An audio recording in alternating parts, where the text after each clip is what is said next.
దేవుని మీద విశ్వాసం ఉంచి దేవుని మీద ఆధారపడి దేవుని పనిచేస్తున్నటువంటి వారికి నిందలు వస్తాయి, అవమానాలు వస్తాయి, కష్టాలు వస్తాయి, శ్రమలు వస్తాయి.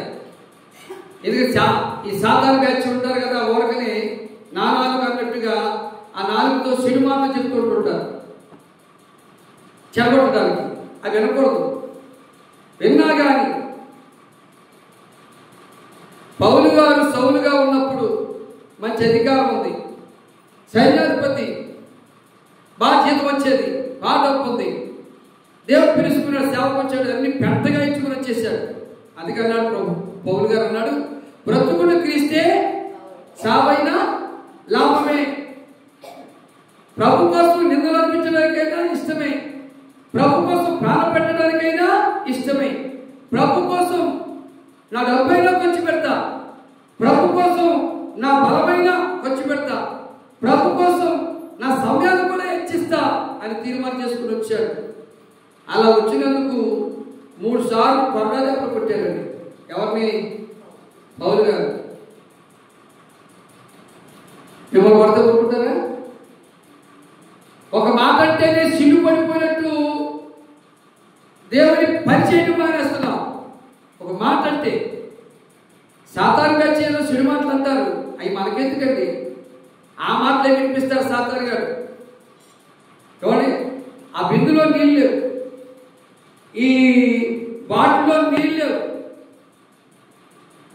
8 గంటలకు వచ్చిన సేవకుడు ఏం చేయాలి అని ఒక బుద్ధి జ్ఞానం ఉందా సంఘ బిడ్డలకి? సంఘం గారు ఉందా? ఆమె లేదంటే ఆమెనా? నువ్వేం చేస్తావు? వాళ్ళిద్దరేనా? నువ్వు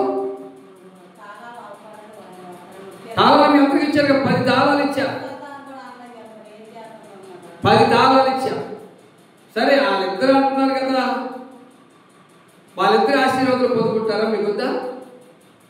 దైవజనుడిగా చెప్తున్నాను, ఏదేమైనా కానీ ఇప్పుడు ఏదైనా మందిరం పనిచేయాలన్నా, సంఘం పనిచేయాలన్నా, మందిరంలో సేవకుల తర్వాత సంఘ పెద్దలు బాధ్యత తీసుకోవాలి.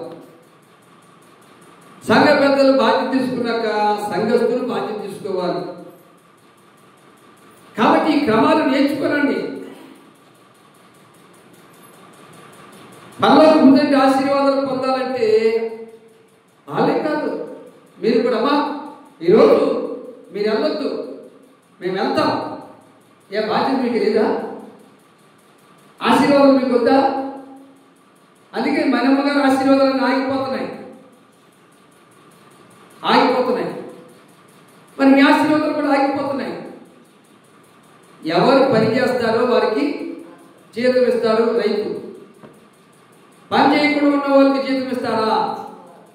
మరి ఏసీ మీకు ఆశీర్వాదాలు ఇస్తాడా? ఎవడని తెలిసిపోయి ఇంటికాడ కూర్చుంటే ఎట్లాగా? ఎవడని కూర్చుని ఇంటికాడ కూర్చుంటే ఎట్లాగా? ఎవరిని? పని చేయాలి, దేవుని సన్నిధిలో పని చేయాలి. పని చేయడానికి మనసు ఉండాలి. ఈరోజు ఆదివారం, లేక ఈరోజు బుధవారం, ఈరోజు శనివారం దేవుడి పని చేయాలి అని ఆశినప్పుడు మీకు పుట్టుకు రావాలి. వాళ్ళే చూసుకుంటారంటే వాళ్ళే పొందుకుంటారు, జీతం వాళ్ళకే వస్తారు. మీకు వద్దా?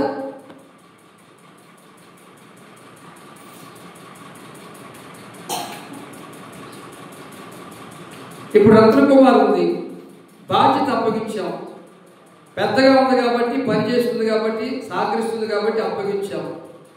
మీలో ఎవరికైనా అమ్మ ఈరోజు నేను దైవజనుడికి భోజనం పెట్టాలనుకున్నాను అని రత్నకుమార్ గారికి చెప్తే మీరు క్యారెట్ తీసుకురా, అప్పుడు మీరు క్యారెట్ తీసుకురావచ్చు. అలాంటి ప్రేమతో పరిచయం చేస్తే మీకు దీవెన.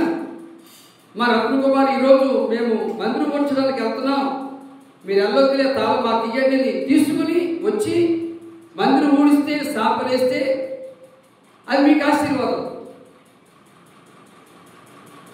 కంప్రమ్మలాగా ఇళ్ళక్కడ కూర్చుంటే, అయ్యగారు మైకి పెట్టి పాటలు పాడుతుంటుంటే వచ్చి మీరు కూర్చుంటే మీకు ఆశీర్వాదం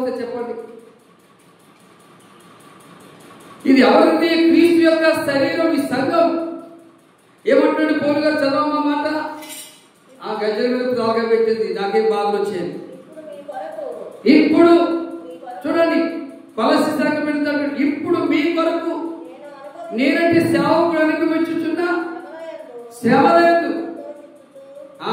సేవకుడు శ్రమలేదట సంతోషించుచు సంఘమును ఆయన శరీరము కొరకు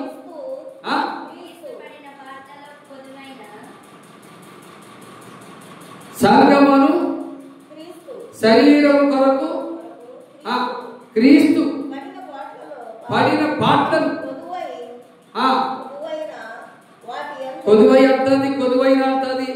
అందుకే మరమ్మా నీ చెప్పేది సరిగ్గా చదవాలి. కొదువై అన్నావు, కొదువైన అంటున్నావు, కొదువు లేదంటావు, కొదువు ఉందంటావు. ఏ వాక్యం అనేది చెప్పాలి? దేవుని స్తోత్రం చెప్తా. హల్లెలూయా.